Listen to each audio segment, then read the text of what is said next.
To walk through Central Europe's great cities is to move between two worlds. One is the world of now, alive and resilient. The other is a ghost world, haunting these same streets. It lingers in scars, in the mix of old and new, in empty spaces. The story of recovery is written in brick and stone. These cities are living testaments to choices made after catastrophe. Before the bombs, Berlin faced another planned destruction, one of ideology. Hitler and his architect Speer envisioned Germania, a new world capital built on erasure. The old, vibrant Berlin was to be wiped away, replaced by cold, monumental power. Their plans were staggering: a grand axis, a colossal Volkshalle, a triumphal arch dwarfing Paris. This was architecture as intimidation, designed to make individuals feel powerless. Germania was a declaration of war on history, seeking to bury Berlin's soul beneath stone. Ironically, the Nazis began clearing ground, but the war they unleashed brought a destruction far greater than they imagined. Allied bombers and street fighting turned Berlin into a wasteland. The Nazi dream of demolition was realized, but not as they intended. The city that rose from the ashes would be far more complex than Hitler's vision. Instead of a monolithic future, Berlin became a city layered with memory and contradiction. The ruins of their ambition became the foundation for something new. Berlin's rebirth would defy the totalitarian blueprint. In 1945, Berlin was a city of ruins, its destruction total. From this 0 hour, two cities emerged, east and west. The Berlin Wall became a concrete scar, dividing families and lives. Potsdamer Platz, once vibrant, became a symbol of division. The scars remain, woven into Berlin's memory and streets. If Berlin was brutalized, Warsaw was annihilated. Under Nazi occupation, Warsaw faced deliberate, systematic destruction, an attempt to erase it from history. The city was devastated in two waves. First in 1939, then after the 1944 uprising. After the uprising, German squads destroyed palaces, libraries and churches, an act of cultural extermination. By 1945, over 85% of Warsaw was gone, its old town and royal castle reduced to rubble. Many argued the city should be abandoned, but the decision was made to rebuild. This was an act of national defiance, a refusal to let the enemy have the final word. Survivors returned, living in ruins, clearing rubble by hand. Rebuilding was not just about shelter, it was about resurrecting a symbol. The slogan, "The entire nation builds its capital." Warsaw's reconstruction became a project of identity, not just architecture.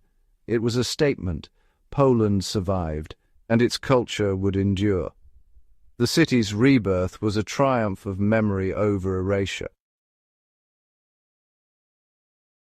Warsaw's Old Town reconstruction is one of the 20th century's wonders.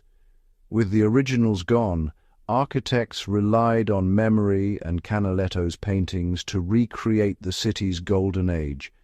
This was not restoration, but resurrection, a conscious choice to rebuild an idealized past. Every detail was painstakingly recreated, funded by Poles at home and abroad.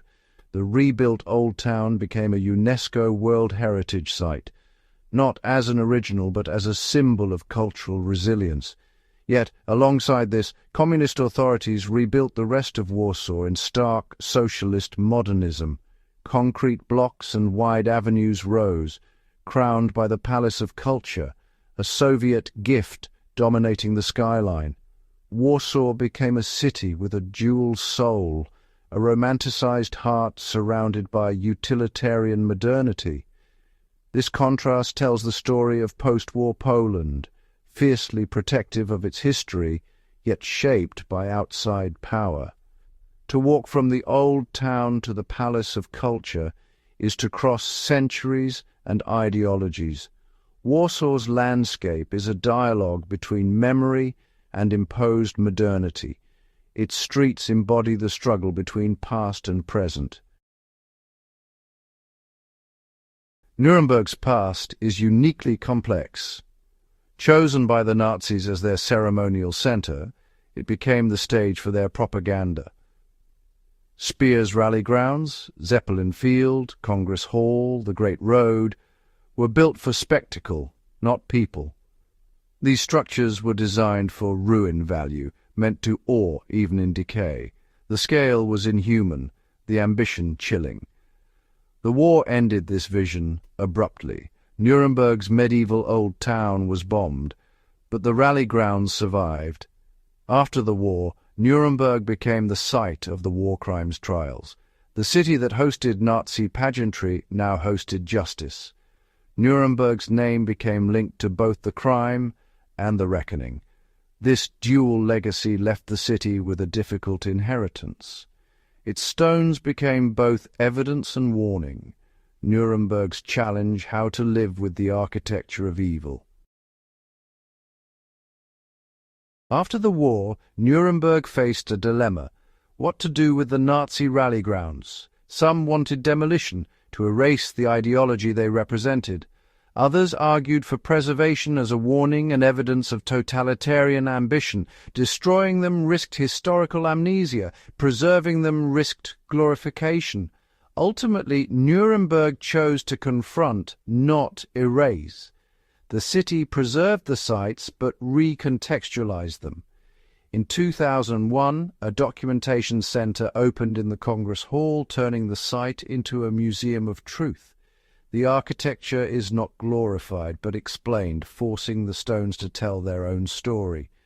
Maintaining these vast structures is a constant struggle, both financial and moral. Should the Zeppelin Field be left to decay or stabilized for safety? These are questions of remembrance, not just engineering. Nuremberg's choice is a statement. Confronting history is necessary, however uncomfortable.